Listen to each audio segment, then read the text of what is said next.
Voici l'Église qui sera enlevée. Shalom bien-aimés dans le Seigneur. Notre méditation du jour s'intitule « Voici l'Église qui sera enlevée ». Nous tirons notre texte dans Ephésiens 5, 27 qui nous dit ceci. « Afin de faire paraître devant lui cette Église glorieuse, sans tache, ni ride, ni rien de semblable, mais sainte et irrépréhensible. » Alléluia. Jésus revient bientôt chercher une Église non pas des gens fauchés, tristes, haineux, sales et sans beauté. 1000 fois non.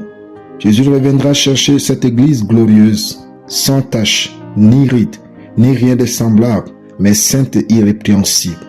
Rappelez-vous toujours que l'enlèvement de l'Église est comme une cérémonie de mariage entre l'époux qui est le Christ et l'épouse qui est l'Église.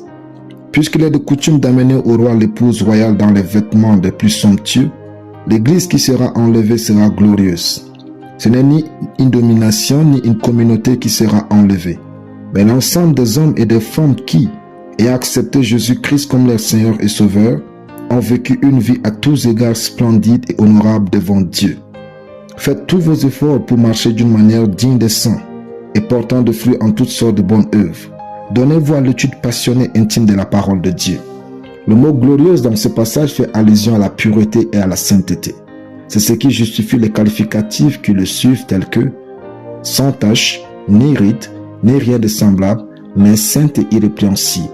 Dieu est en train de préparer chacun de nous à participer au jour de son Église glorieuse. Plus haut dans le verset qui précède celui du jour, il est écrit « afin de la sanctifier par la parole, après l'avoir purifiée par le baptême d'eau ». Nous remarquons deux choses qui participent à notre sanctification et purification, la parole et le baptême d'eau. En effet, le baptême d'eau nous a purifiés devant Dieu, car à travers le baptême, nous nous sommes identifiés à Jésus-Christ mort et ressuscité en entrant et en sortant de l'eau. Quant à la parole, elle nous sanctifie. Jésus l'a affirmé dans Jean 15, 3. Ainsi, en écoutant et mettant en pratique la parole, la gloire de Dieu s'élargit en nous. Et en participant régulièrement à la Sainte Seine, nous devenons de plus en plus glorieux. Jésus revient pour enlever cette Église glorieuse. Alors choisissez d'en faire partie. Alléluia. Prions.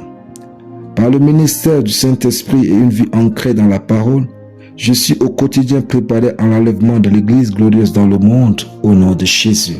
Amen. La lecture biblique en une année, Proverbe 21 à Proverbe 25. Soyez bénis. C'était le Père du ciel.